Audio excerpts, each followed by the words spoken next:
पिंपळनेर येथे गुरुपौर्णिमा उत्सव मोठ्या उत्साहात साजरा।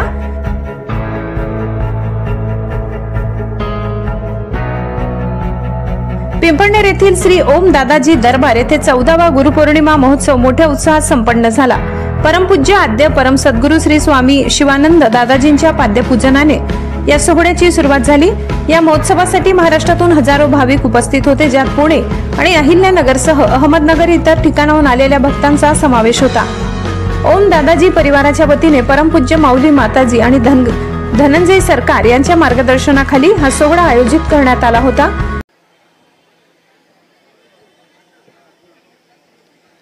जय श्री दादाजी। आज 14 वर्षापासून हा गुरुपौर्णिमेचा महोत्सव या ठिकाणी साजरा केला जातो। समाजामध्ये जे विकारांनी गांजलेला जो समाज आहे, विकाररहित करण्याचा प्रयत्न केला जातो। अध्यात्म म्हणजे विज्ञान आणि विज्ञान म्हणजे अध्यात्म हे समजून सांगण्याचा प्रयत्न केला जातो। विज्ञानाची प्रगती आणि अध्यात्माची प्रगती हे एक सांगड आहे। विज्ञान हेच अध्यात्म हे शास्त्र आहे आणि विज्ञान हेही शास्त्र आहे। विज्ञानाची प्रगती अध्यात्माची प्रगती ही का होते हे पण या ठिकाणी समजावलं जातं। त्याहीपेक्षा महत्त्वाचं जे वाईट व्यसनाधीन ज्या व्यक्ती आहेत त्यांना या मार्गातून कसं निर्व्यसनी करता येईल हे महत्त्वाचा उद्देशाच्या पाठीमागे साध्य केला जातो। समाजानं विकाररहित राहून एकमेकांमध्ये बंधुत्व प्रेमानं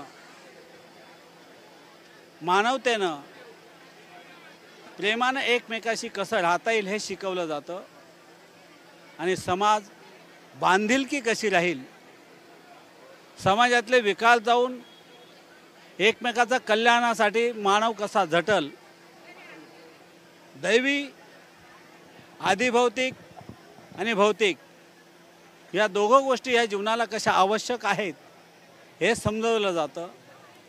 विज्ञान मुळातच अध्यात्म आहे, अध्यात्म हे मुळातच विज्ञान आहे हे समजवलं जातं।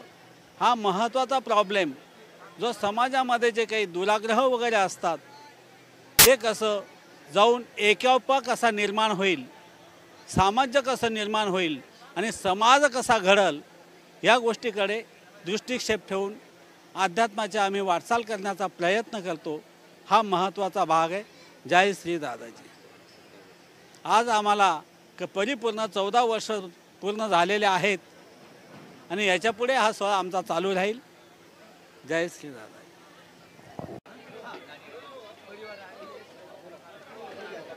माझं नाव श्री जालिंदर दांगडे, सचिव आद्य स्वामी शिवानंद दादाजी परिवार प्रतिष्ठान। गुरुपौर्णिमेच्या पावन सोहळ्यानिमित्तानं या ठिकाणी श्री क्षेत्र गणेगाव तालुका शिरूर जिल्हा पुणे या दादांच्या धामामधून 14 दिवसाचा पायी प्रवास करत पायदिंडी सोहळा 400 ते 500 लोकांचा या ठिकाणी समुदाय गुरुपौर्णिमेच्या पावन पवित्र सोहळ्यामध्ये सहभागी होण्यासाठी श्री क्षेत्र पिंपळनेर तालुका साक्री जिल्हा धुळे या ठिकाणी येत असतो आणि या सोहळ्यामध्ये 400 ते 500 साधक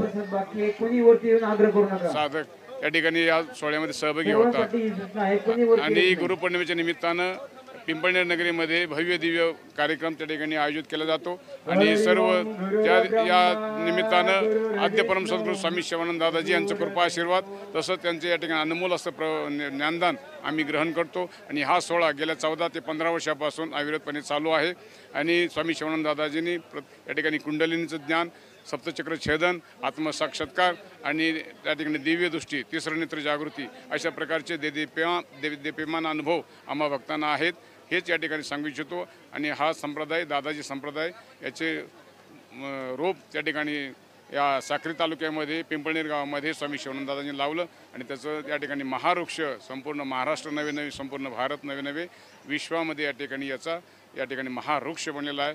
हे दादांचा सेवक यांना त्यांनी मी सांगतो। जय श्री स्वामी शिवानंद दादाजी। या प्रसंगी स्वामी शिवानंद दादाजींचा सत्कार करण्यात आला। त्यांनी आपल्या अमोल वाणीतून भाविकांना मार्गदर्शन केले। या सोहळ्यात परमपूज्य योगिता मैया, अध्यक्ष स्वामी शिवानंद दादाजी परिवार प्रतिष्ठान, सुभाष विधाते उपाध्यक्ष जालिंदर दांगडे, सचिव बाळासाहेब भंडारी खजिनदार अमोल नलगे, मदन शेठ पटेल अंबादास चव्हाण, भटू सोनवणे, गोरख तांबे, अनिल सोनवणे, अध्यक्ष पिंपळनेर दरबार, योगेश पाटील, विलास पाटील, अशोक शेठ कोठावदे, नानाजी पगारे, कैलासभाऊ राजपूत, प्रकाश साळुंके, डॉक्टर सतीश पगारे, भूषण कोठावदे, नंदू शिंदे, संतोष चौधरी, लक्ष्मण करंजीकर, सुरेश सोनकाटे, मनोज महाजन, जयकर जाधव, समीर घरटे, दिलीप पगारे, प्रमोद शिंदे, जितेंद्र शिरोडे, सुरेश साळुंके, गोरख राठोड यांच्यासह अनेक मान्यवर आणि सदस्य उपस्थित होते. Bureau report, Pimpalner. सहसंपादक अनिल बोराडे. मी संदेश कारले, अहिल्यानगर नगर तालुक्यातील खंडाळा येथील शिवानंद दादाजी दरबारातून बोलतोय. 27 तारखेला गणेगाव श्री क्षेत्र पिंपळनेर या ठिकाणी दिंडी निघाली. दिंडीमध्ये 250 ते 300 लोक सहभागी होते आणि सहभागी होत असताना सकाळपासून निघताना दिंडी दरमजल करत या ठिकाणी येते. रस्त्याने येत असताना ज्या भाविक भक्त असतात, अल्पपहार असेल, भोजन असेल, इतर असेल, ती सर्व व्यवस्था करतात आणि शिवानंद दादाजीच्या कृपेने ही दिंडी निघालेली असते. आणि या गुरुपौर्णिमेच्या शुभ मुहूर्तावर पोहोचण्यासाठी एक आस जशी विठुरायाची लागलेली असते, तशी गुरुदेवांना भेटण्यासाठी ही सर्वसामान्य आबालवृद्ध अगदी 80 वर्ष वयोगटापासून तर 5 ते 7 वर्षाचा लहान बालकही या दिंडीमध्ये सहभागी असतात. आणि दिंडीमधला जो आनंद असतो तो खूप मिळालेला असतो. आणि गुरुपौर्णिमेचा हा सोहळा धुनीवाले दादाजींचा असणारा आशीर्वाद, शिवानंद दादाजीचं असणारं प्रेम या ठिकाणी आज सर्वांना मिळतं. आणि त्या प्रेमाला आसुसलेली जनता आज या ठिकाणी आलेली आहे. आणि आज दादाजींचं ज्ञानदान ऐकून कान आणि आत्मा सगळा तृप्त झाल्यासारखं वाटतंय. जय हिंद, जय महाराष्ट्र.